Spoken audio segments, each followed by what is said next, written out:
Hello, beloved brand.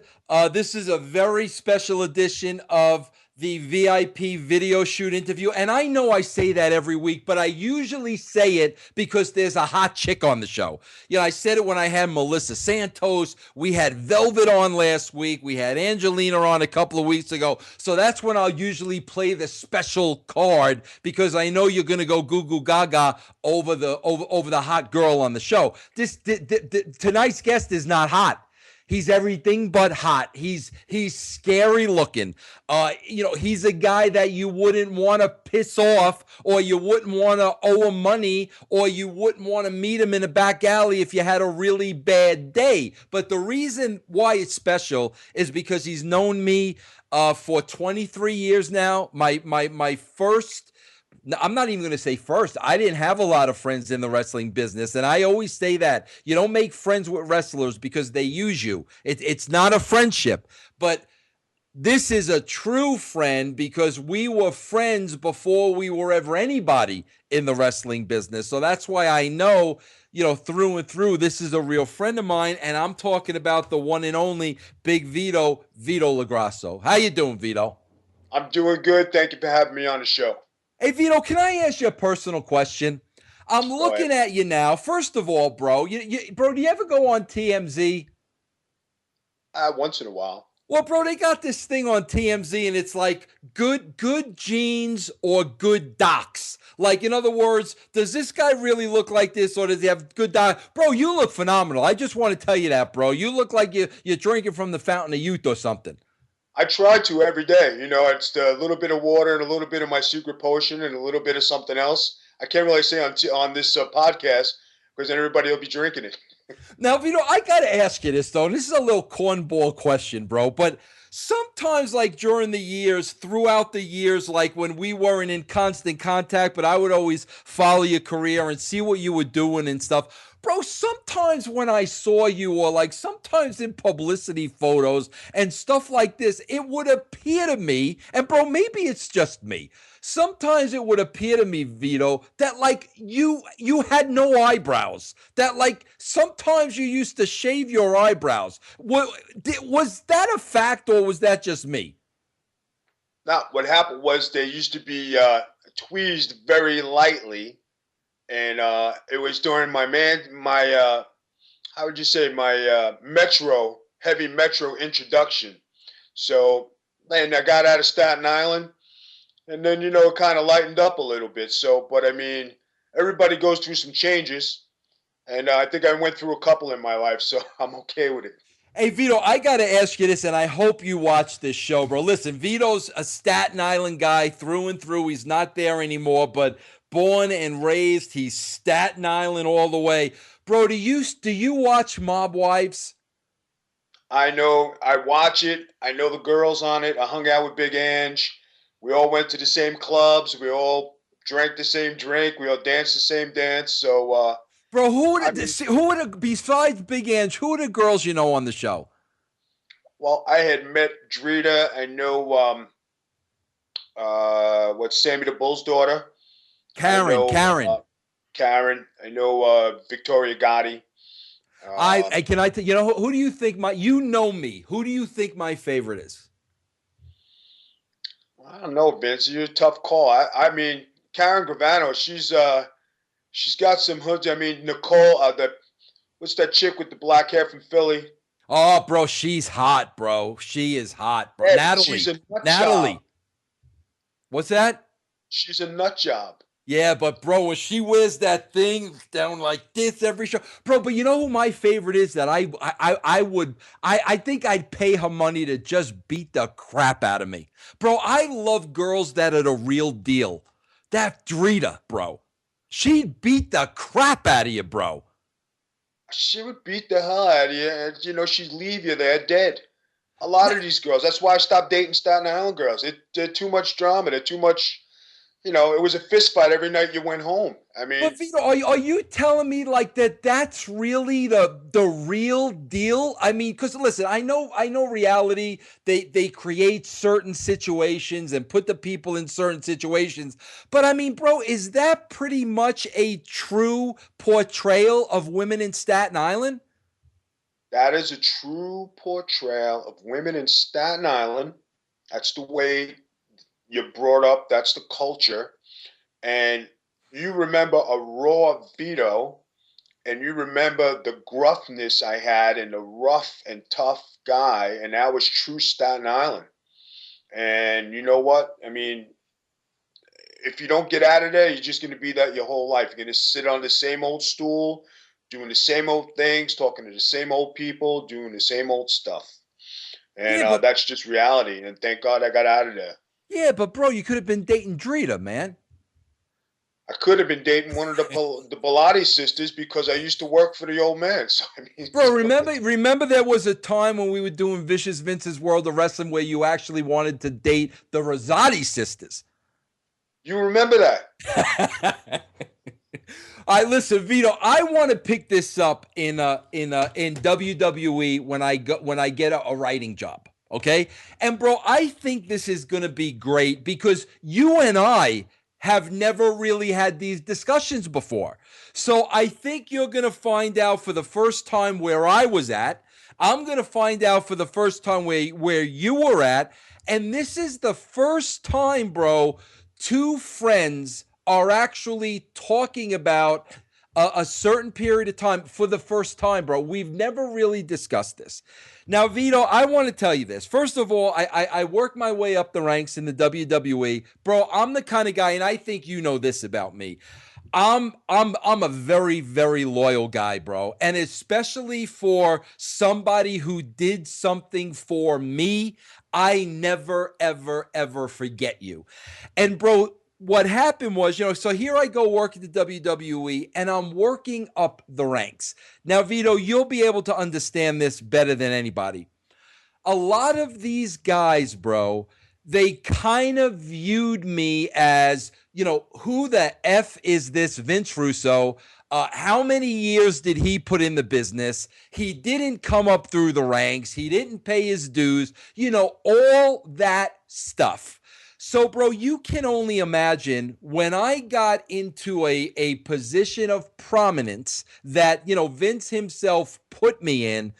Bro, there were a lot of guys at the WWE, WWF at the time still that were not happy. And I can tell you, bro, I'm going to call a spade here. Two of those guys that were at the very tippity top of the list were Bruce Prichard and Jim Cornette. Bro, honestly, when Vince Russo, when Vince McMahon handed Vince Russo the keys, he kind of jumped me over Cornette and Prichard. And here's the thing, Vito, and this is like we never got to talk about this. Now, I knew the position I was in, and, guys like Cornette and especially Prichard. Prichard was a little bit more dangerous, Vito, because he knew how to play the game. Prichard was very, very, very political and smart and knew how to play the game. Jim Cornette could never play the game because he would just let his emotions and his temper and his anger, that would overcome him. So he was never really dangerous. Prichard was the dangerous one. And even though at that time Bruce was my friend, bro, I knew I could trust him as far as I could throw him. So now, bro, I'm in a position of where I'm writing the show. And could I suggest, a Vito LaGrasso to a Vince McMahon that we need to bring him into the fold? Absolutely, positively. And I'll be honest with you, Vito, there was probably nobody else I would have tried to get a job at the WWE. Bro, I just told you I wasn't friends with anybody else. You were the guy. You were the person I wanted to help.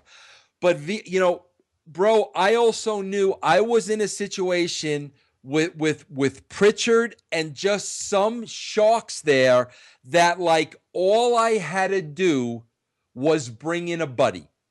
And I knew two things would happen if I brought in a buddy. I knew, number one, They were going to use that against me. Okay, Vince is bringing his friends in now. But more importantly, bro, I knew that my buddy would be paying for it more than I would. So, with that in mind, number one, politically, I would have been taking a chance. But number two, I didn't want to put you through that. And I knew that that would happen. But at the same token, Vito, I know that while I'm not suggesting that you come in the WWF at the time, I know you're also sitting at home thinking, what the F? Me and this guy, went through the ranks together. I mean, I'm his oldest friend. Why isn't he giving me a job? So I just kind of told you like where I was during that time. I want to know where you were mentally at that time, thinking I was in a position where I could help you, but why wasn't I? Well, you remember that we started together, and I earned my keep on the TVs. I remember Al Schaefer, Sonny Blaze bringing me in and giving me the chance, and I earned that right to go to the TVs. In 1992, Sergeant Slaughter offered me a job with the WWF, and then he took it back at Christmas time. He told me that I wasn't ready, mentally wasn't ready. Through my career, I've always been too good for my own good. I knew I could back up everything I said. Wait, Vito. Vito? I don't want to interrupt you, but you said something there, and I want to know a little bit more about it before you go on. When Sergeant Slaughter said you weren't mentally ready, what was there an instance? Did something happen? What made him say that? I wasn't mature enough. In what aspect, though, bro? Explain that to me. I was playing in a man's game, doing a man's job, but my head wasn't in the right place. And it wasn't until years later he explained it to me. He said, if I were to brought you in 1992, he says you would have did okay, but you wouldn't have lasted, and you would have been in and out. He says you would have wrestled, you would have stayed, but you wouldn't. You weren't just mentally prepared. You were good. You could do it. You had the talent. You had the size. You had the know-how. All you needed was the polishing. And being that I was only 2 years in the business, and to make it to the WWF, that was my downfall. I was too good for my own good. I wasn't mature enough to handle the superstardom, the money, the power, the prestige. I just was not ready. I was still a kid. And sometimes being a kid in a man's world, got to learn to keep. And I know I was rough, and I know I was ungroomed. I was unpolished. So I understood what that meant. 93 came, I was still doing the TVs. 94 came. I remember telling you, hey, Vince, why don't you put your resume in to go get the writer's job and do all the stuff. When you got the job, I did wonder why you didn't, help me out. I did wonder and sit at home and say, why isn't he doing anything? And then if you remember, you got me the tryout up at the training center up there in Connecticut. And that's when Droz was there and a guy by the name of Tom Prichard. I did well. I wrestled Droz. I out-wrestled him. I out-wrestled Tom Prichard. There wasn't anything I did wrong. Even Droz said, man, you got a job here. You out-wrestled me, and they're pushing me on TV. He says, look what you did to Tom Prichard. And then when I went home with a good feeling. I thought I won a job. And then they told me I had no talent and that I was no good and I wasn't to come back. And I remember having a conversation with you, and I remember you telling me, they said you have no talent and that's it. And I don't think you had the heart to tell me the rest of it. But I knew they were lying. And I told you, I said, Vince, they're lying. It's not true. I did good. I said, how could you say that? You know what I mean? And I think your hands were tied and I had to eat it. You know what I mean? But being that I was in that position, I also knew that there were going to be a lot of times I was told no. And then there were a few times I was going to be told yes. And if I would have quit at that time, I would have fulfilled any of my dreams and hopes. And I think that toughened me up a lot. And it wasn't out of your friendship or what you didn't do, because when I went to Puerto Rico while you were a writer, you used to call me and ask me certain things as you were working your way up the ranks behind the scenes. So even though you didn't give me a job, I was the one helping you get through your political problems in the WWF, and nobody knows that.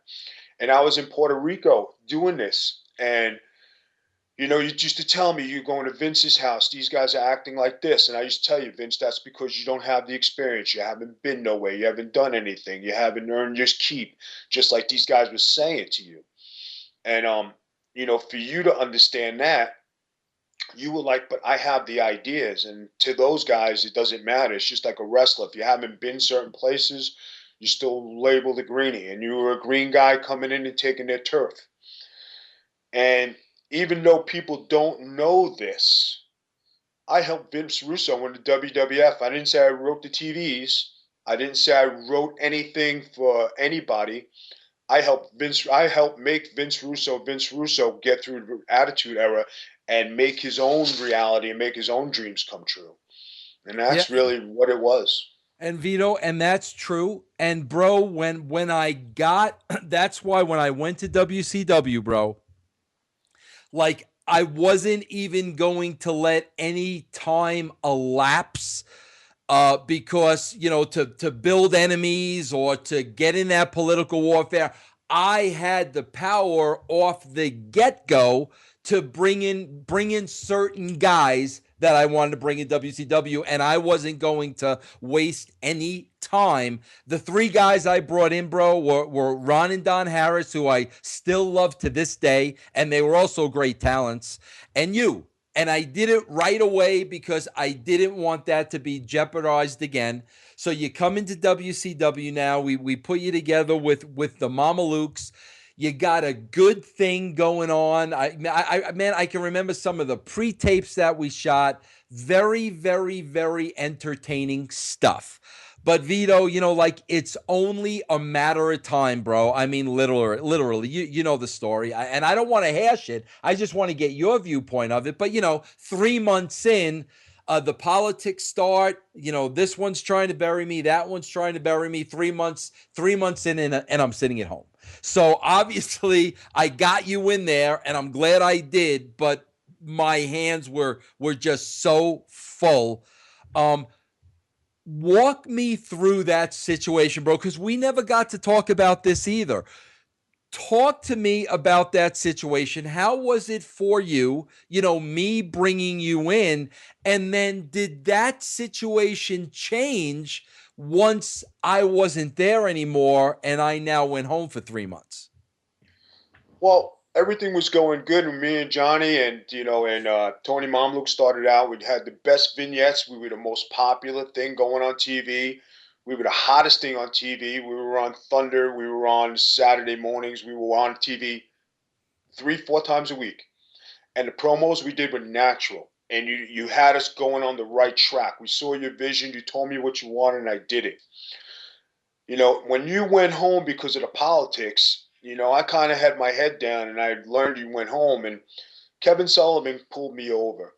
And I met Kevin Sullivan some years back in Japan, my first trip to Japan. And he says, Vito, he says, I want to talk to you for a second. And I says, oh boy, here it comes. I'm going to lose my job. He says, Vito, he says, I don't want you to worry about nothing. He says, you guys are good. He says, and we're not going to waste no more time. We're going to put the titles on you. And that's only because you laid the groundwork for us and to make us who we were. Once you put the titles on us, and that's when Johnny and I took off, and we started to do some great things. And Kevin trusted me, and I was respected in WCW. And the guys knew I knew my craft, I knew my game. I was a hard worker, and I protected Johnny the whole way through. I took care of Tony as long as I did until he went out with a concussion, and then we took on Disco, and I tell you, that was a great time. And then when they had, they said, Vito, we're going to switch the titles off you guys, and we're going to put it on the Harris brothers. And I said, okay. I says, he says, Vito, he says, it doesn't mean that you did anything wrong. It just means that, it's just time for a little bit of a change. I said, I understand. He says, we'll make Johnny take the pin. I said, nope. I says, I'll do it. I says, Johnny's not that experienced. I said, I'll do it this way. It means something for the Harris brothers, and that's the way it should be. And went and did the match and did everything, and everybody was happy and everything was good. And then, we kind of got lost in the shuffle a little bit. And, at first it was a little scary, but then, I knew if I just kept wrestling and I just kept going the way I was going to be okay. When you came back and we did the hardcore thing, that is when my career took off, and that's when I became me. And if it wasn't for, the matches you had put me in as a single, the Kevin Nash and a Monday Nitro, and going against Steiner and going Booker T angle and all the other good stuff I did, and getting the rub from all these guys and me holding my own. I would not have been able to do that unless you put me in a position. And being somebody's buddy, as you know, just because you're somebody's buddy doesn't mean that you're gonna be a star. You have to be a star inside you, and you have to be given the chance for your star to come out. I was given that chance, even if it was in the WWF, the Skullman Crush, in Puerto Rico, and ECW, in WCW. I had that chance, and then as a single, and then when I did the Terry Funk, I remember when I got my first big win against Buff Bagwell, and you told me, Vito, he says, jump around like it's the happiest day of your life, and we had Buff's mom outside because you're doing the distraction thing, and Buff was ranting and raving, calling his agent, and he didn't understand the angle, but he went over in the pay-per-view, but it was just something for me to get over so I can get over the hump. And back then, the politics in there was so tight, everybody worrying about their spot, and everybody had an agent, but everybody forgot the love of the game and just working hard and just going in there and wrestling, and just doing your thing. And the night I wrestled Terry Funk for the title, that put me on a map. That made me belong. Now, it's probably the most prestigious night of my career. And when I got a chance, afterwards in the bar, and I went downstairs with everybody, and I mean the whole Mean Gene, Hogan, Flair, everybody.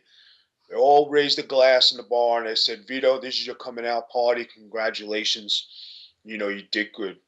And, Funk and everybody. And a guy named Bill DeMott came up to me, who was my buddy. And he said, Vito, I've been here for 3 years. He says, I've done nothing. You came in here and you do this. I said, I got to get my ass in gear.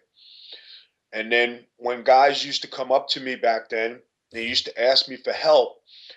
I used to bring you every tape. I used to bring you every guy. I used to say, can you help this guy? Can you help that guy? You always gave them a match, or you always gave them a chance.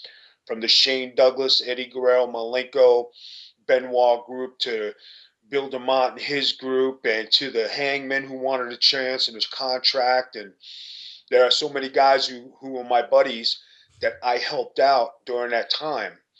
When you left again, and Terry Taylor took over, and Ed Ferrara, who you brought in from from the WWF. And I have to tell you, like I told you before, I says, I didn't like Ed Ferrara too much because he kind of jumped in your spot, and you brought him there, and you brought him there with me. When he turned on me and he turned on you, I wanted to rip his lungs out because I saw like he was dissing you. And not a lot of people know that, like, when you talk about loyalty and you talk about respect, not everybody knows that, you're my buddy, but how many times did I take you back when you were having a fight with one of the guys in there? And how many times did I take you back when you had issues with people?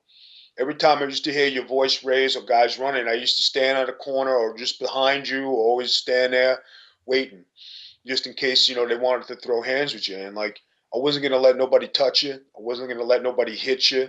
And not a lot of people know that. And that's friendship. That loyalty, respect, and honor, and all that stuff they got on T-shirts today, that's what Vito LaGrasso was back then.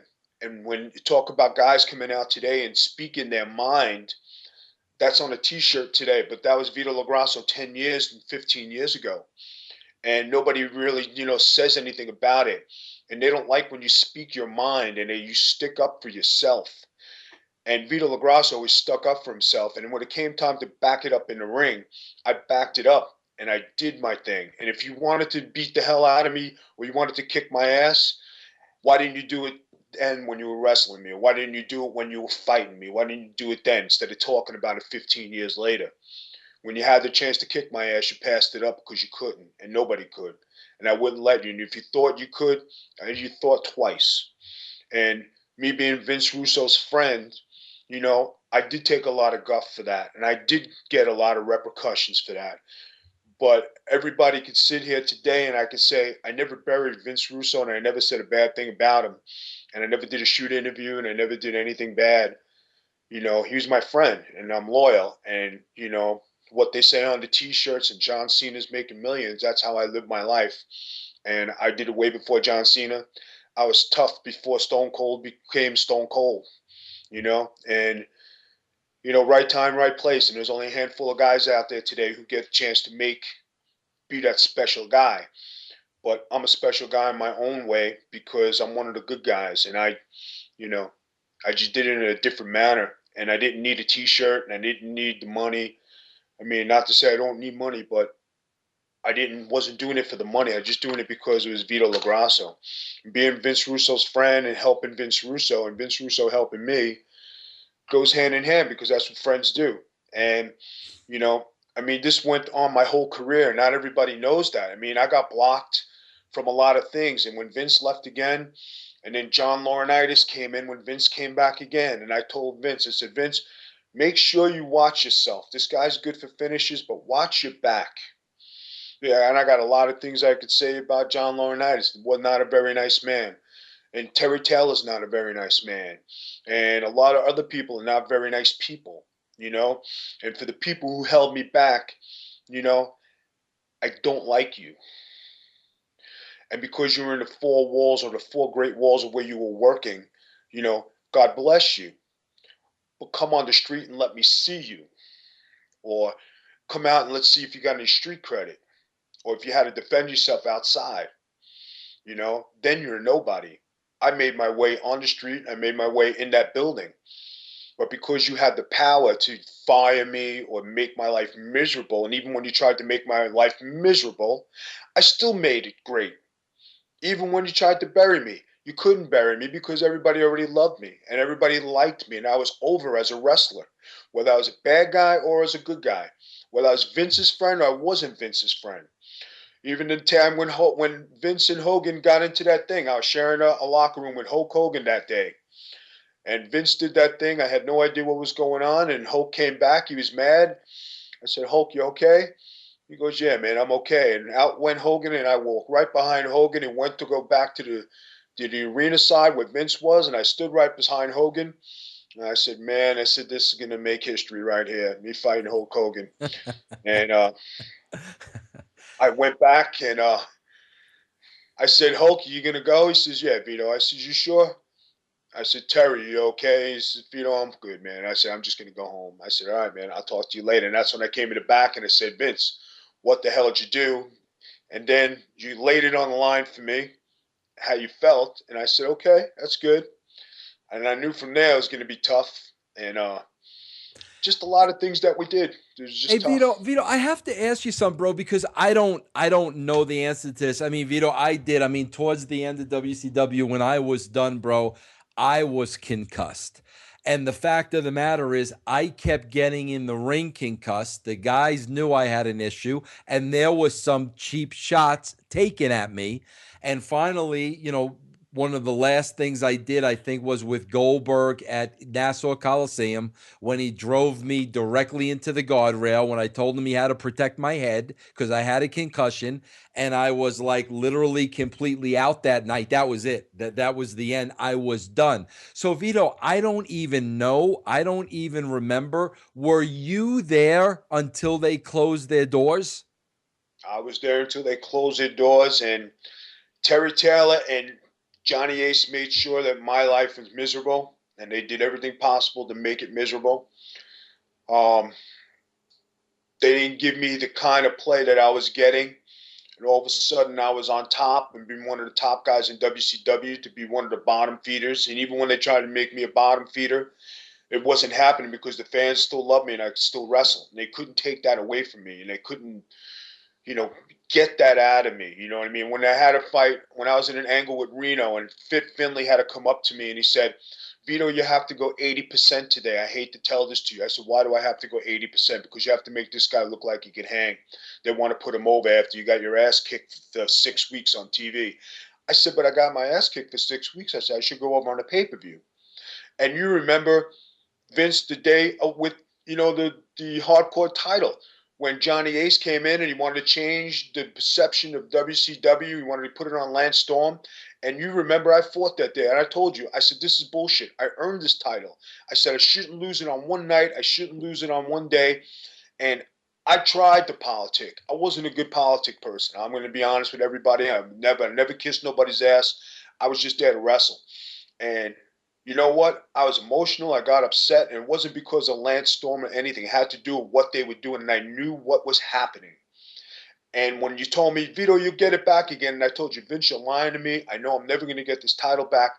I think it sucks. And I think the way I'm going to lose it, I think it sucks. But I went out there and I had one of the best championship matches that year on TV. And I told Lance Storm exactly how I thought about his belt. And I told everybody what I thought about him. And I told everybody that he couldn't kick my ass. And he could be 50 years later, he still couldn't kick my ass. And nobody even believed it. Even though I never smartened up my old man. And my old man was a wrestling fan, and he just stood there and he watched, called me up the next day, said, you lost your title. I says, I know, I'll get it back. No, you won't. And he didn't talk to me for 3 months. So that caused a family issue. So thank you, John Laurinaitis, for not making me speak to my father for 3 months. I appreciate it. I mean... Hey, Skull, so I have to ask you this, bro. So now, they fold tent.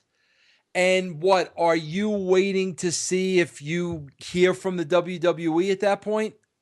Because I'm not around, so I honestly don't know. That's why I'm asking you. What happened towards the end was a lot of guys were siding towards John Laurinaitis, and a lot of guys were buddying up to him, and guys who got jobs there, and I don't fault nobody for it. Bill DeMott sided with John Laurinaitis. Johnny the Bull was in with the young guys, the Chuck Palombos, the Gindrax, and all those guys, so they went over. Johnny Ace was sticking it to me, and when they said, oh, they're not taking your contract, we'll see what we could do. I was like, I knew it was bullshit.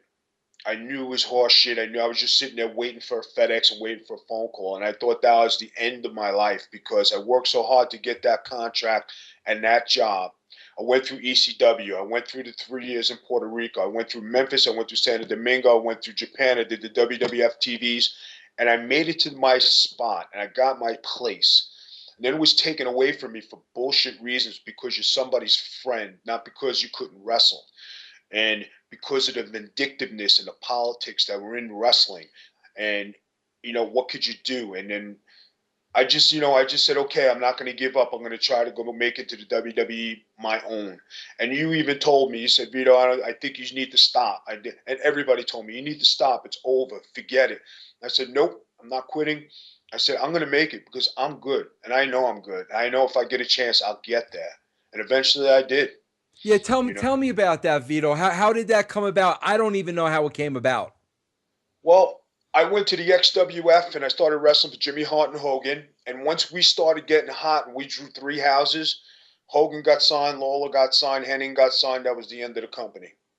So, and Piper went back. So that was the end of that. I went back overseas and I started wrestling overseas and I did the Iron Man tournaments and I wrestled in Hanover and I went back to Japan. I was tagging with Tenryu. Then I finally came to TNA, where you were, and you brought me into TNA, and we had the NYC. And when we had the NYC, it was Trinity, Johnny Swinger, Disco, and me. I made my debut. 4 of us came out. Jared and everybody fired Disco and Swinger. That was the end of NYC, and that was another great gimmick ready to explode in TNA, and it got taken away from me once you left.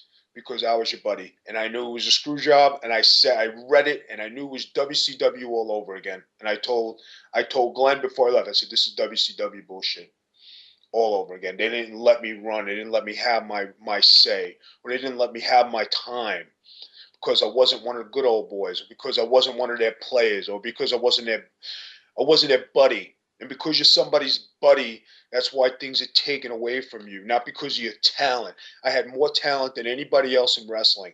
I might not have been world champion. I might not have been the greatest amateur wrestler. I was good enough to be tag team champion, U.S. champion, intercontinental champion, hardcore champion. I was never good enough or never in the right position to be world heavyweight champion because I knew my limitations. If I was world heavyweight championship material, it would have been for a short time, in the right place, the right time. It would have been a transition thing. But I knew my place in wrestling. I knew where I could go. And because I was somebody's friend, I got screwed something fierce. And I was loyal to my friend. I never gave up on my friend. And, Terry Taylor screwed me over. John Laurinaitis jacked me over. So how do you get the break in the WWE now? How does that come about? Well, I started to call up for tryouts, and John Laurinaitis was the head of talent relations, and he brought me in to tag with Nunzio. I went there 3 or 4 times. They had watched me in TNA, and they said, okay, we'll call you back. They asked Nunzio. And then I got a call when I was getting ready to move to Florida because I had enough of Staten Island at the time. And I said, you know what? This life here is not for me. I was just about to go put my money down on an apartment. And phone rings. And it's John Laurinaitis. Says, all right, I'm going to give you a contract. I'm going to sign you. And I says, you're going to sign me? He says, yeah. He said, I'm going to bring you in. We're going to see what's going on. And then we'll take it from there. So just, be ready for come to work, and that's it. So he signed me to a contract, and then I get there. I'm tagging with Nunzio. I make my debut. He becomes cruiserweight champion. I do the bodyguard thing. Once we did the bodyguard thing, they put me in a tag team with him, and then I went to singles, and that's when they introduced the dress. Now, Vito, let me ask you this, and we never had this conversation before, bro. You know how this business works, and like I go back to Terry Taylor, and like Terry Taylor, told me the story of like the Red Rooster, and the Red Rooster was an absolute rib on him, and he knew it. So he tried to really take that gimmick and stick it up their backsides because they weren't going to get the best of them. Now, Vito, was the dress gimmick a rib in your mind, or like how did that even come about? Well, I was training, and in my off time, I would go to Deep South, and I would go to Ohio Valley, and I would keep in shape and practice if I wasn't on the road. So they were looking for a gimmick for me, and they said, how would you like to wrestle in a dress? I says, okay. How would you like to do, really, you have to live the gimmick. I said, okay. I says, that's fine. Whatever you guys want me to do, because when they offer you something, you take it. Sometimes they'll never offer you nothing again, and you have the chance to say, okay, we'll release you. So I go and do the dress gimmick. I put it on. I says, all right, 1-on-1, I'm going to be okay. 6 against 1, I might get my ass handed to me, but you know what? I'll do it. I go and I do it the first day. I show up, and they couldn't believe I actually did it. They says, man, you really did this. I wound up being the most recognizable pro athlete in all of sports. I had an undefeated streak. I was the most, over character they had on SmackDown. And, it was going great up until they had a change in the head writers, and Michael Hayes came in. And everybody knows Michael Hayes is a racist, and he's prejudiced against gays and blacks. He didn't like the dress gimmick. He called me down the aisle. He says, we're going to get the dress off you. I said, why?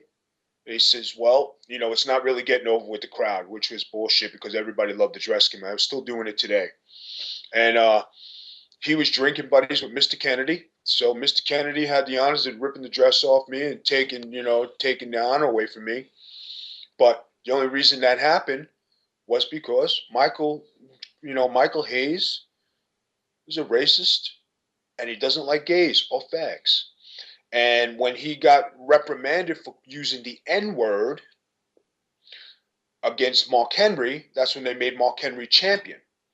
And then he went to a some kind of course, and they did some schooling. They helped him. They did some rehab for him. He got suspended, you know, but the damage was already done. I worked hard at that, and they knocked it down because of somebody else's prejudices or racism, which I didn't appreciate. It's So the same way I didn't appreciate, some of the writers or the people back there, asking for sexual favors because they were trying to be funny but get their ways, you know what I mean? And you know how things are back there.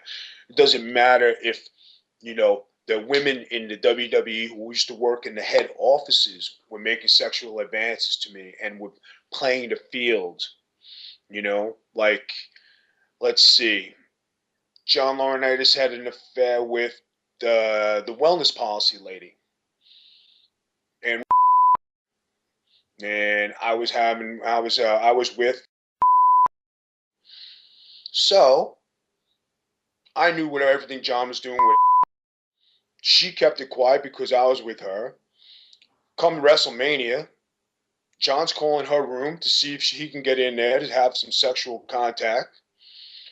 And Russo's in that room, in his room, doing their thing, and then, told me, yeah, you got to see this. This is something great, She's riding and doing things in the truck and doing this in his wife's van and blah, blah, blah. And it got to be a whirlwind, but then jealousy and politics and power. And then all of a sudden I lost my job in WWE. All because of bullshit. well, not only that, Vito, I want to talk about this too because this has been a very, very, very hot topic with me, bro. Regardless of what I brought through to that company, they have a very, very, very difficult time not only putting me over. And listen, they don't have to put me over. I mean, them putting me over means nothing to me. But what does offend me is, the going out of their way to discredit me with their Monday Night Wars and the way they paint the picture of me at WCW. I find that very defaming and very unfair, and it's the way the WWE does business. Look, if you're not working for them anymore and you're not drawing them any money, they're going to take any credit away from you that you ever had whatsoever. A couple of weeks later after that, Triple H goes on TV and does the same thing to China, the same thing to Joni Lauer, 15 years after the fact, still taking his little childish cheap shots, hurting her to this day, which exploded me. Doing it to me is one thing. Doing it to somebody that's living in Japan and can't even defend herself anymore is something different. But now, Vito, I wasn't even aware of this, but once you left for all the reasons that you just talked about, there was also that, again, that wasn't enough. Let's fire them, get rid of them for whatever reason. But that's not enough. They seem to not be done, and they seem to add insult to injury, once you've left the company. Can you explain to me, what happened to you once they had released you of your contract and they had let you go? When they released me of the contract, I knew it was for dumb reasons. The week before I got released, Mike Bucci and Steve Kern came down to developmental. They told me I'm ready with the Muay Thai gimmick that I was working on, and they told me you're ready to come up to TV the next week. Be ready. That week, John Laurinaitis calls me, or Nicole DeRazio calls me and says, "Hey, John wants to talk to you." I said, "Well, what's it about?" I says, I'm getting ready to come to TV. He says, "Oh, you have to hold on." So I knew that 1 and 1 made 2, and 2 and 2 made 4, and everybody at the top is playing with everybody's panties. So I'm like, okay, I gotta eat this right now. Oh yeah, we don't have a spot for you. They don't want to bring you up, and we gotta release you. Goodbye. I knew it was bullshit. and some of the people who were in charge back in the day, some of the executives who used to show the naked tapes on the plane and used to book the girls because and they used to date them just to get them into the business and all this other stuff. Well, when you have a position of authority, you don't use it so you can date girls. And you don't use it so you can get ahead, so you can go cheat on your wife or cheat on your spouse or make it an extra thing where you have something going on. You don't shit what you eat. Lesson learned. But when you lose your job because you're trying to have sex with your assistant and you're over there and you're married and you're the talent relations guy and you're the VP and you're with the wellness policy lady and you're with your assistant, and then all of a sudden you're not in there no more and none of the women there are all fired and they clean house because they knew it was a dirty little litter box, hey, then something's up. WCW, Terry Taylor on the plane showing naked videos to all the girls, and I'm looking at him and he's my boss and he's doing all this stuff. Okay, I learned, I watched, I looked. The agents, hanging with the chicks. I'm not going to name names, but it happened. The WWE, who's doing what? They just passed a law right now that you can't date anybody in the WWE if they work in the office. And I think, okay, hey, well, back in the day, this one dated this one dated that one, and that's just the way it is. And if it was a WrestleMania, what happens at WrestleMania stays at WrestleMania. Well, I had a great time at WrestleMania, and I had a great time every day, and I enjoyed myself. And there were a lot of freaks in the WWE office who used to like to dress. A lot of women over there were freaks. They used to love when I used to come in. I got a lot of dates from the WWE office. I don't know if they ever found out about them, but hey, two nice ladies, they're freaks. John Laurinaitis knows. He's a freak. He liked it. I mean, John, he used to do things in Japan. You know what I mean? He used to have guys come up to the hotel room so he could go watch them, have oral sex with whatever Japanese little girl over there. I'm getting it out of my system. This has been sitting in my gut. This has been sitting in my pit of my stomach while I have to be abused by these idiots. Okay? And when people talk and they do stuff, it's not right. I'm not bashing nobody. I'm telling the truth because Vito LaGrasso tells the truth. Vito LaGrasso doesn't bullshit. Okay? When the turkey thing came up, and it was some years later, and Joey Styles, who I want everybody to thank, who I want everybody to email, tweet, call, and thank for giving me the opportunity and showing me the way to use public media to exploit somebody. Thank you, Joey Styles. I want you to know that right now, like you told me a few months ago, I'm not that important to put in your alumni section. I'm not that newsworthy to add to any WWE sections. I'm not worth it. I didn't accomplish anything in wrestling. Jesus, I was in All Japan. I was in ECW. I was in WCW. I was in TNA. I was in the WWE. I started in the WWF. I did 3 years in Puerto Rico. I was in the USWA. I was in All Japan. So I didn't do anything, Joey Styles. But there you tell me that on the phone that I'm not worth it or I'm a piece of garbage. Well, you know what? Now, Joey, thank you for teaching me how to be somebody in wrestling and how to use the social media like I'm using today to let my feelings out and let it be known. I am not garbage. I did accomplish something in wrestling. I'm not a piece of shit. I'm not the butt of your turkey jokes. Vito, I want to ask you this, bro, because this is like what boggles my mind, like, which I don't understand. Like, bro, what is their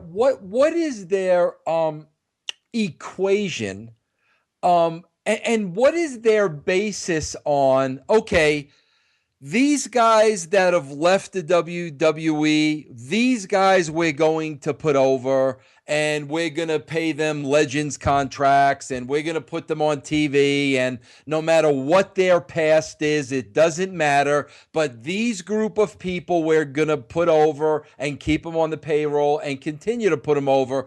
But these people over here, we're going to bury them. We're going to discredit them. We're going to make sure that we affect their livelihood. We're going to defame them. I often wonder, bro, like what is that decision made on? How did they decide who we're gonna like and who we're just gonna flat out bury? I've also got an been answer for you. I'm just I can never understand that, bro, because my instinct is, bro, put everybody over. Put everybody on a pedestal, give everybody their credit, give everybody they do. I do that, bro, because it makes me feel good. It makes me feel good to put other people over. I enjoy doing that. But yet, these people we're going to put over, and these people we're just going to make the rest of their lives miserable. How do they determine that? It's the Friends of the Friends booking network. I'll give you for instance, okay? A few years back, Billy Gunn, who's a friend of mine, and I'm not saying nothing bad against him, and I don't say nothing bad against nobody. He goes on Twitter and he has a war of words with Triple H about getting a job and doing the stuff and all this other stuff. War of words, and all of a sudden, they bury the hatchet. They're buddies. They're back together, and he's working in the thing. Seems like you got to bash the WWE to get a job. You notice all the guys who are in the cliques and all the groups, they all have jobs. Joey Styles does the ECW. He brings the Blue Meanie in. He brings Stevie Richards in, who these guys are friends of mine, and I'm glad they go get paydays and they make their money. But they're friends. And it's the friends of the friends of the friends who get jobs. Just like Jeff Jarrett brought his buddies in down at TNA and brought everybody in so he can give them all payday. And the guys who wrestled there for 10 years, they all kept their jobs. When you speak out, that's how they do it. They discredit you because you stick up for yourself. The turkey thing with Joey Styles, he made a farce of my career on Thanksgiving. I spoke up. I said, I am not something. I am not a turkey. I am a wrestler. I earn my keep. I'm respected. John Laurinaitis calls me up and says, hey, listen, we're sorry for that. I said, listen, I lost 4 or 5 bookings over this. I said, do me a favor. I said, put me on Raw. Let me get my credibility back. No, we can't do that. Creative doesn't want to do that. Well, how about putting me in the Royal Rumble as a surprise entrant? Let me get my credibility back. Let me earn the money back that I lost because of your writers, your .com, and your everything. Nope, we can't do that either. Sorry, and I never heard back from them. And that was the end of it. And then then the WWE calls and they say they have a schooling policy, right? They'll send you back to school. Only if you enroll in school, you get a B average, and then if they select you at the end of the year, so there could be 50 people going for this schooling, and you have to be one of the more popular ones to get picked, so they pay for your schooling. They'll pay for your rehab, so they look like they're helping you, but they're not really helping you because they exploit you. And when they exploit you, they're using it for their own benefit to say, listen, we're the WWE, we're helping this guy, he has a drug problem. Oh, yeah, we're the WWE, we're helping this guy because he needs to go back to school. Well, in some cases, the WWE doesn't do these things. And there are guys who need help out there, and they ignore. And there are things that happen, it's the buddy system. Vince Russo, he has buddies. He wanted to help one buddy, and they gave him crap for it. And Vince Russo wanted to, and if your father works for the WWE, your father's a legend, and you messed up a few times, they'll bring you back again just because your father's making money for the company. If you have sons in there, and your sons are there, and they're making money for the company, they'll bring you back because it's your sons and the family's in there.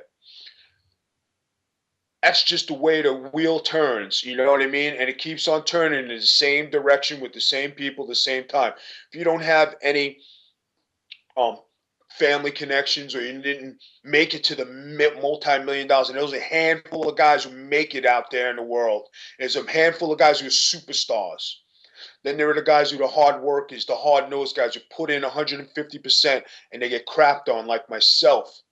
And you can't take that away from me. You can't take my heart away from me. You can't take my work ethic away from me. Vito, you know what I always say, bro? This is what bothers me more than anything. In your case, in China's case, and there's so many others, bro. It's freaking endless. The thing that drives me crazy, bro, is all human beings want is to be appreciated. That's all they want. Listen, Vito, we thank you so much for your contributions. You are a big part of this company. We'll never forget you. Whatever we could do to help you, if putting you on the alumni page, gets you bookings, whatever we can. And here's the thing that I always say about that, Vito.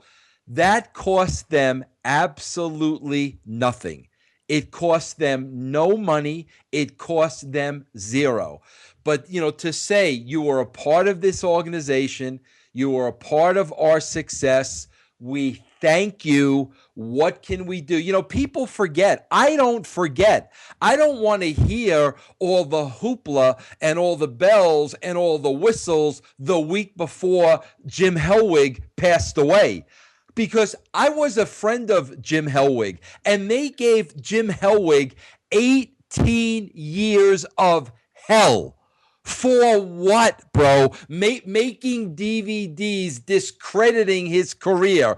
Everything they could possibly do to hurt this man for 18 years. Same with Savage. Same exact thing with Randy Savage. Now all of a sudden, he's in the Hall of Fame. Now we're honoring him. You're honoring him? What about towards the end of his career when they were bad-mouthing him at every turn and dragging his name through the mud? This is the part of it that I don't understand, bro. It costs them nothing to treat people with dignity, honor, and respect. Since I left, I never had anything but positive things to say about the McMahon family. All of them. Shane, Stephanie, the whole crew. But yet, I'm going to get emails every day about these Monday Night Wars and being discredited, Vince, and them making a joke about your career. And it's the same with you. My thing is, why? What is the point of any of that? Life is too short. If we can't appreciate others and we can't celebrate what others have done for us, leave well enough alone. But that's not enough. Now we got to go through the other way. Now we got to bury them. Now we got to discredit them. Now we got to call them. We got to write about them and say they're turkeys. Now we got to talk about them and say, well, 8-year-old kids might Google their names. It's the most childish and immature way of doing business that I've ever seen in my whole entire life. And I just want to say this, and I don't know how much you want to say about this, but I'm going to say it. You talk about helping people, you talk about the wellness policy and all these things that, I'm glad they're doing it and they have helped some people along the way, but let's not be idiots. A big part of that is PR, as Vito said. Now, Vito, I also understand, during your time there, you yourself had some injuries. I know now you literally have a problem hearing out of one ear. Did you sustain a good amount of injuries, concussions that, the majority of the boys deal with? How did you come out of the WWE physically? Well, I mean, did I get hurt? Yes, but a lot of people don't realize that I've been wrestling for the WWF since 1991. And I think you remember this, Vince. You were the one who told me I was on this first Slam Jam video, if you remember. Because you said, hey, did you know you're in this first Slam Jam video? I'm a part of WWF history. I'm just going to go on the subject before and then I'll get to this. And when you work for somebody on and off for all these years, and then you say you're not a part of anything, and Skull Von Crush might be some kind of folk hero, might be labeled something, or you could say make fun of him, or he was some jobber, he was this, that, the other thing, where, you know what? That guy became famous, and that guy worked hard to make something of himself. And he fit in with all those guys. And I did all the TVs, and I traveled, and I did everything they asked me to do. And you know what? And to say, hey, I wrestled from them from 91 to 98. I went other places and I came back and wrestled from 2005 to 2007. So I'm a part of WWF and E history. Do you know that, because they put me on the DVDs, right? They tell me, well, you don't have no rights to the early part of the DVDs from the 90s because you really weren't under contract then, and it was owned by a different production company. That's how they don't get out of paying me royalties for that. Then I'm on the first Slam Jam video, which is the first video ever. I don't get nothing for that. I'm on the 50 greatest finishers of all time for WWE, and they're using the Skull Von Crush character. They give me maybe $3 for that. And then anything else I'm on is always an excuse why I'm not getting anything. I'm on the network all the time, from my 90s matches to WCW matches to WWF matches. I don't make a dime off it. Not a dime, people. When the encyclopedias come out, oh, you get paid one time, that's it. Okay, thank you very much for coming. Not a dime. And I'm on their network. And because there is an incident right now that I'm not allowed to speak about, what Vince just touched on about being hurt and all this, yes, I do have, I have a problem. I have deafness, I have headaches, and I have a TMJ problem also. The concussion syndrome thing, I can't elaborate on it. But I do have these issues. Did I sustain them in certain parts, in certain countries, in certain places, and work for certain companies? Yes, I did. I can't really talk about it much. I do have some problems. I'm not going to lie, but that's okay. It's part of life, and I'm dealing with it. It's okay. It's just the other nonsense that people give me that I don't want to deal with, and telling me I'm not important enough to put on your alumni page, and I'm not important enough, or I don't have the consideration to be, anything. Vito, you know what it is, bro? Listen, this is like what I say, bro. And like, I'm not a wrestler, but I've watched wrestling for, I've been in the business for so long. Bro, listen, I'm a firm believer, and I preach it on this site all the time. To me, bro, it's all about putting people before you. It's all about putting other people over. I've said it a million times. I'm going to say it 1,000,001. There were two things literally that God said to follow. Two things: love me and love others. Period. End of story. So I always try to put others before me, put others up on a pedestal, celebrate others. I try to do that. Skull, I look at this, you're talking about an alumni page, okay? I look at this WWE Hall of Fame, okay? Now, Vito, I know what you guys put yourself through in order to have a career in wrestling. I've seen it with thousands of individuals.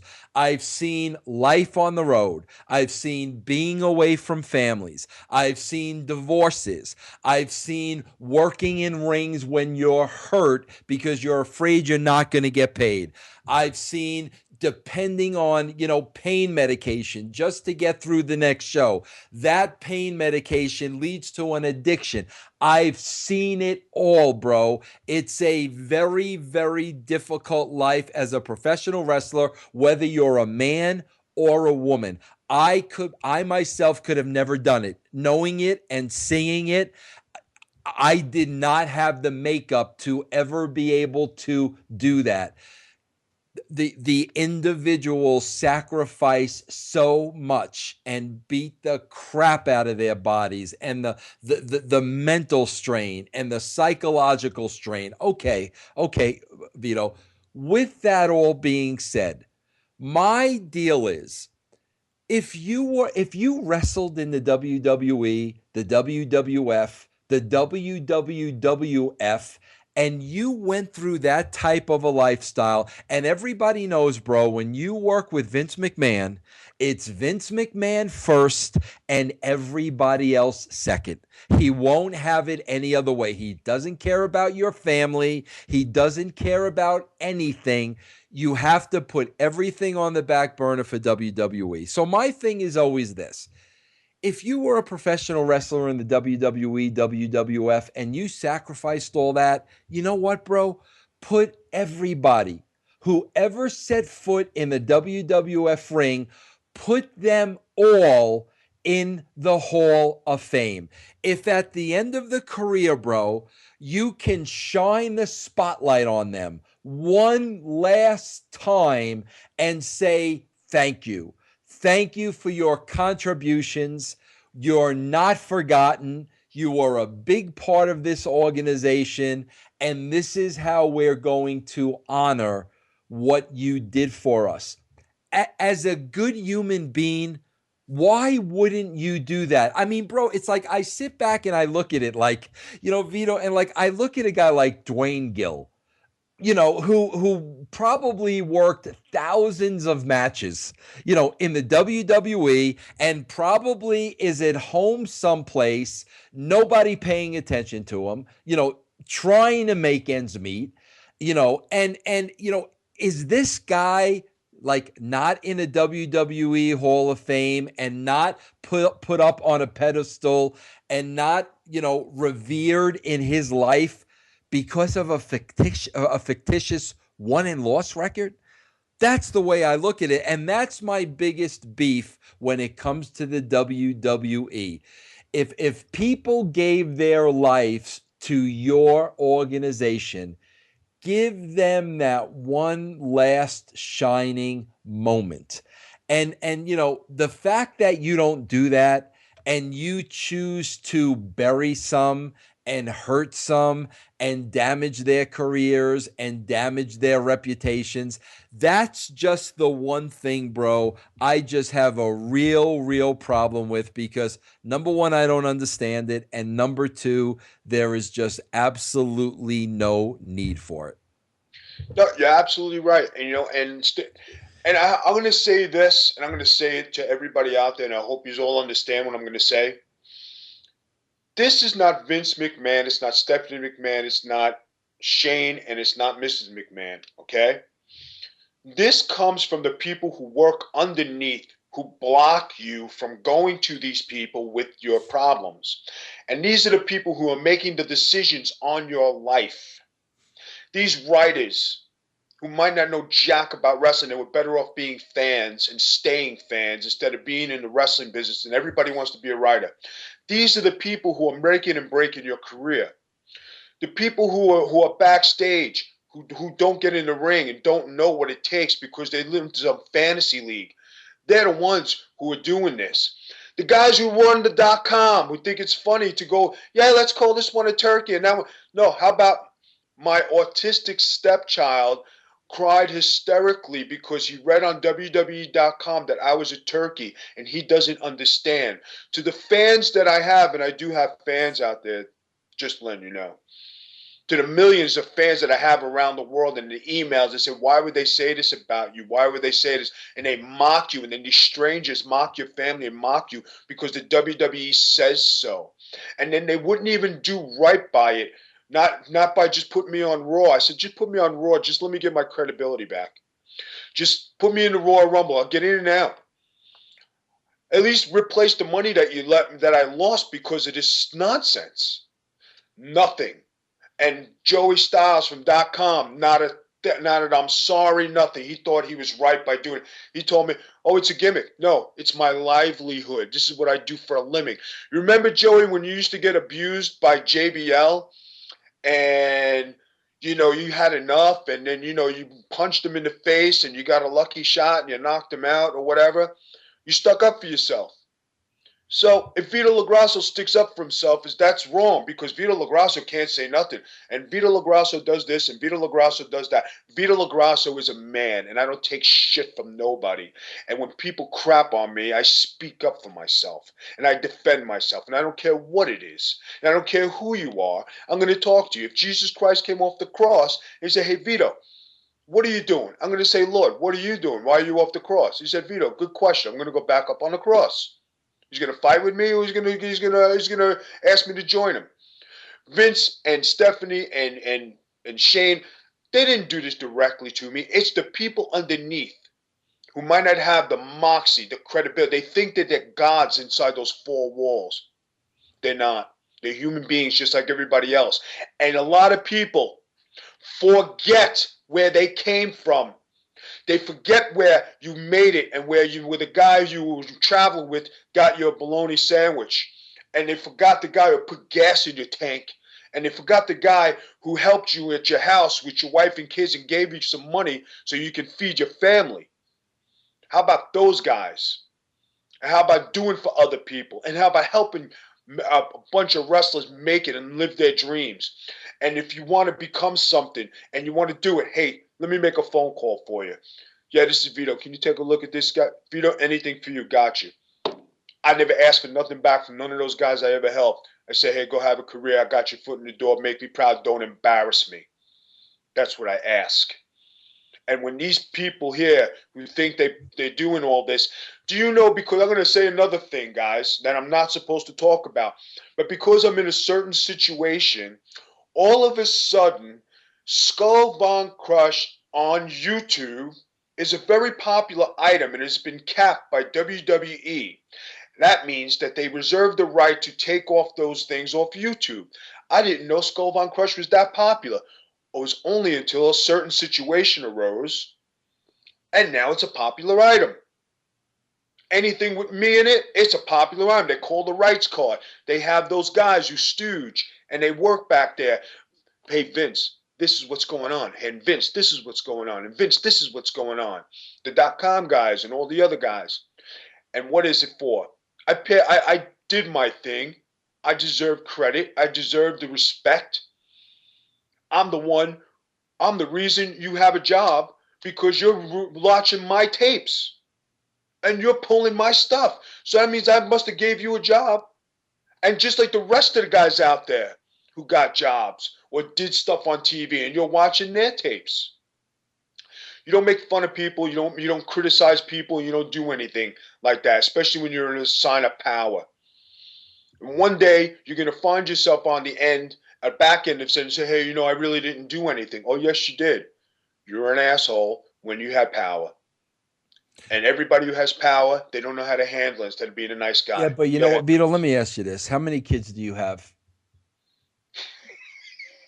How many did I take care of in my time? About 13 kids. Okay, about 13 kids. And how old are those kids now? They go from all ages.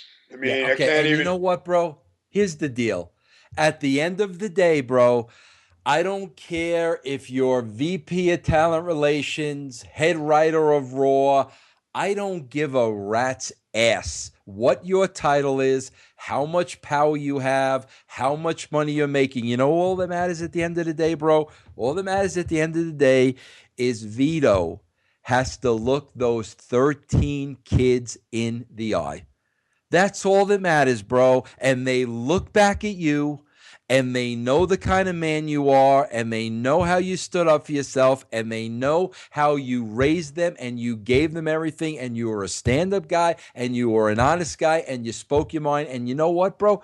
That's all that matters at the end of the day. All that matters at the end of the day, bro, is the people that know you and the lives that you affected.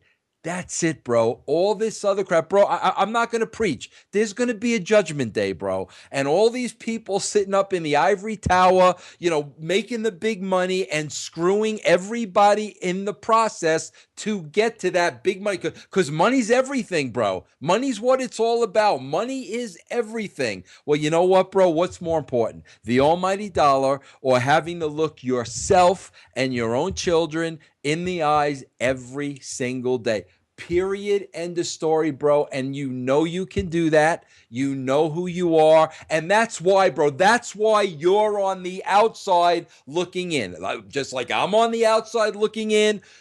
China's on the outside looking in. So many people are on the outside looking in because I told you this, bro. You can't have a good heart and be in that business. You can't. It's totally impossible, bro. It's called integrity. I have integrity. That's right. And you know what? I couldn't be, a lot of guys, I never sold my autograph for an encyclopedia. And I found that out one day And they said, how much do you want to sign to your encyclopedia? I said, what are you talking about? I said, just give me the book. He said, guys charge me $80 or $40. I said, $80 and $40? Are you serious? I said, here's my signature, man. Hey, if you add Vince Russo, you're a baseball fan, and you liked Will Clark was your favorite, right? Yeah, baby, Will Clark. There's a name. Okay, Will Clark was your favorite baseball player. And if he said, I want $50 for my autograph, what would you have said? Your heart would have broke. Bro, can I tell you something? You want me to tell you a little story, Skull? You're gonna get a kick out of this. I tell this story all the time. Bro, and I'm gonna tell it quickly because it's getting really, really late. Listen, bro, I'm gonna tell this real quickly. I've been an Adam West, Batman 66, Burt Ward mark since I was a kid. I remember watching the very first episode of Batman. I was 5 years old. Bro, they had a wrestling convention, like entertainment / in Jersey about 10 years ago. Adam West and Burt Ward were there. I told the guys, I said, listen, I'll come to your convention for nothing. I've got to meet Adam West and Burt Ward. I'll do the convention for nothing, right? So they bring me to the convention. The guy running the convention brings me over to Adam West and Burt Ward. They're signing autographs, right? So he brings me to Adam West first. And the guy introduced him, Mr. West, this is Vince Russo. He was the head writer at the WWE, blah, blah, blah, blah, blah.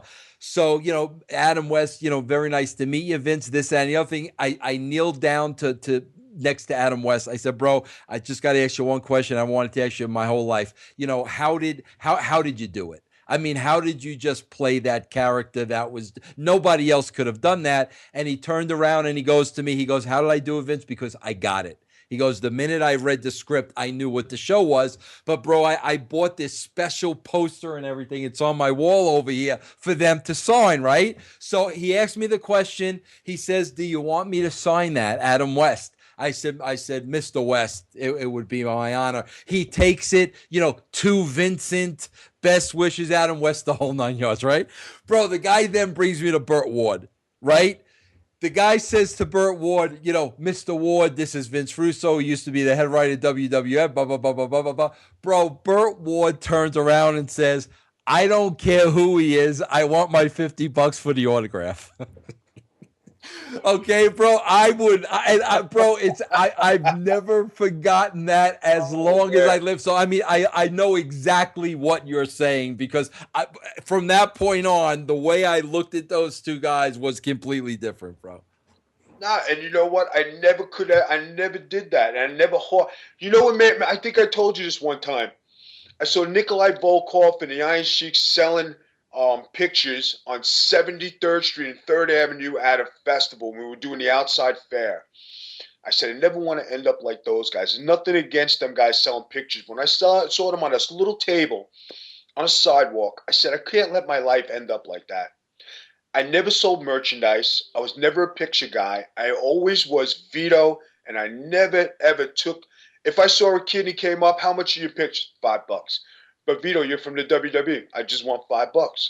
What does it buy? That picture money? It buys gas. It buys food for the night.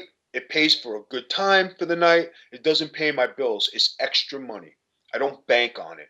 And maybe I lost money not doing it. But I did it because I love it, and I did it because of respect and because I like the sport, not because I wanted to make $1 million or hawk all my stuff.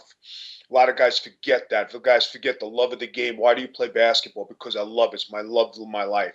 Why do you play baseball? Because I love it. Football, anything. Wrestling. I love wrestling. It wasn't about the money. It was about being the best. And I was one of the best. Whether you like me, you dislike me, you hate me, you don't like me, you can't deny I was one of the best wrestlers in the sport, and I could back it up. Anytime, anywhere. Even when I went to Iron Mike Sharp School, and after the slap in the face, and I challenged the best 10 guys, I beat all 10 of them, and then I went home. True story. Ace Darling was there. Bobby Rydell was there. They couldn't believe it. They still talk about Mike Bucci was there. They still talk about it 20-something years ago. Never seen anything like it. Guys in Gleason's gym. Vito's in the ring. There used to be 15 guys outside the ring. They all used to wait for 4 and 5 hours till I was done training before they got in the ring to train. True story. How many guys did I make quit down there because they didn't want to be wrestlers? Well, I used to train. I didn't beat you up because I wanted to. I beat you up to toughen you up and show you this is what you got to do to be the best. A lot of guys don't want to put the work in. A lot of guys didn't have the heart. If you didn't have the heart during training, how are you going to make it during a match or have an elaborate career?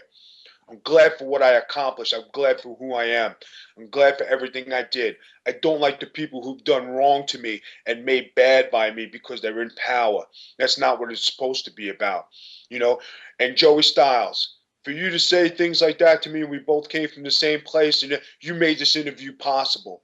And if I said some things that get some people in some hot water at home, I hope they email you.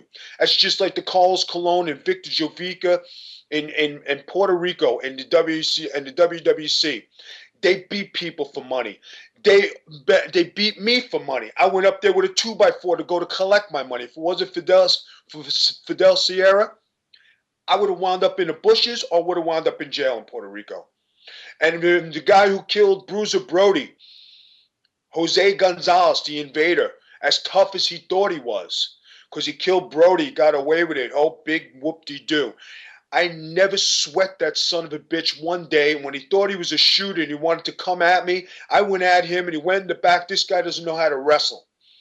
Then a few years later, back in 2007 or 8, I'm at a show and he was talking about how he was helping the young guys. He was talking about a promo. And he all of a sudden he gets mad because he doesn't get his way, shoves me. I went after him like an animal. I wanted to kill that man. All of a sudden I'm backed up in a shower and I'm sitting there waiting with Savio Vega and Miguel, and they both of them apologize, saying, okay, Vito, just calm down. Don't worry about nothing. We got you. And I'm saying, all right, either one or two things is going to happen. He's going to come in here with a knife and stab me, or I'm going to walk out and he's going to shoot me. But if he had to go hand to hand with me, it wasn't going to happen. I was going to kick the shit out of him. I don't sweat nobody. And, bro, you know, for everybody in Puerto Rico who knows about that story, it's a true story. And everybody who knows Vito LaGrasso, Skull Von Crush, knows I didn't back down. I went after that man. And I wasn't scared of the myth like everybody else. And when Carlos and Javica beat you for money, I went to go get my money, right, because I earned it. And did they beat people who came there? Yes, they did. Okay? And this has nothing to do with Carly and Eddie. I love you guys. You guys are my boys. But this is something different. This is about something else. And this had nothing to do with you guys. This has to do with just wrestling and the nastiness that comes out of there. And a lot of people who are nasty, they're all in the Hall of Fame. Vito, how do you like that? Even though they're all disgusting human beings and they do things to people and they hurt people. Well, they're not all, bro. Listen, let's not generalize. They're all disgusting human beings. I don't think Mr. Bob Backlund is a disgusting human being, bro. Bob Backlund, where is he? Is he still wrestling? I'll wrestle him. Hey, Scott, I got to ask you, all these, listen, I got to ask you this, all these, the Puerto Rican stories and the getting stabbed in the shower and all of this and the other thing. Bro, I got to ask you this question. For as tough as you are, the one match I had as a manager, how could you not beat the hillbilly Cousin Luke, bro? With all this. It was a tough match. I was a little overpowered. And I think I hit you with a bat. The bat. And I hit you with a bat. Listen. And it was an orange bat, too. That's right, an orange bat. Bro, listen. Bottom line, at the end of the day, you can hold your freaking head up high because of who you are and because of what you accomplished and because of what you did and because of your heart. End of story. Nobody is ever going to be able to take that away from you, as hard as they may try with their little petty anic BS, bro. At the end of the day, if anybody can hold their head up high and walk around, it's you. And I just hope, bro, I hope for God's sake you realize that. I do. And I think and that's all that's all that matters, bro. That's all that matters. I got my dignity and pride out of wrestling. I always kept myself the right way. And I know I have a lot of fans out there, and I want to thank you guys. I know I got a lot of my boys out there who are friends with me. And the one thing is true. when I was competing, I didn't want to know anything. Wrestling was my life, and I learned a hard lesson. Wrestling is not everything. I have more friends now than I ever did in my life, and I put wrestling ahead of everything. My family, my friends, everybody, and I got caught. I made a deal with the devil just to get where I wanted to be. I'm sorry for that, and if I hurt anybody on the way, I apologize. But nobody understands what it took to get to where I needed to go and to be the best. You know, my dream thing was to, fight Kurt Angle. If they gave me a chance to fight Brock Lesnar today, I'd still take the opportunity because I'd want to see how good I am. Would I do it now? Now that I'm not in that Quasimodo friggin' shape I was in, and that stamina freak and the super duper dimensional things I used to do. No, different time. I'm not training like that no more because it's not a priority in my life. I have family. I got 2 kids, stepchildren who love me to death. I have a wife who loves me to death. I have a lot of people who are behind me. I have a lot of good friends. I have friends all over the world. I got good people in my life. I don't have anything bad. I just want good things. I have my friend Vince Russo here, who we could really say, and he could finally back it up. I was his buddy. I took a lot of shit for being his buddy, but I never gave up our friendship so I can make something of myself. I took it on the chin, and it was hard, but I don't care. You know what I mean? It was just part of life, and if I had to do it again, I'd do it again. Well, Vito, bro, listen, thanks for sharing all that with us tonight. Thanks for being a guest on the show. Thanks for being my friend. Thanks for always being there, bro. And you're one of those guys, bro, that I'll love forever, and I hope you know that. I thank you, Vince, but I have to do this. There's one guy I have to say a shout out to. His name is JoJo. He's from Vineland. He lives in Florida right now. He shops at the Aldi. He has 15 kids. He's got a George Foreman griller, and he won't send me my wedding gift. And I'm just saying, Joe, I got to give you a shout out. Have a Cubano coffee. It's all good, man. I love you. All right, Scully Mac, thanks for joining us here tonight, and we'll be sure to bring you back on the show because I know you'll have a lot more to talk about. And everybody get ready for my television interview. It was just like Vince Russo's podcast. This one's going to be more in depth when we go live on TV. Thank you very much. Have a great day, Vince. I love you. I love you too, Vito. Thanks.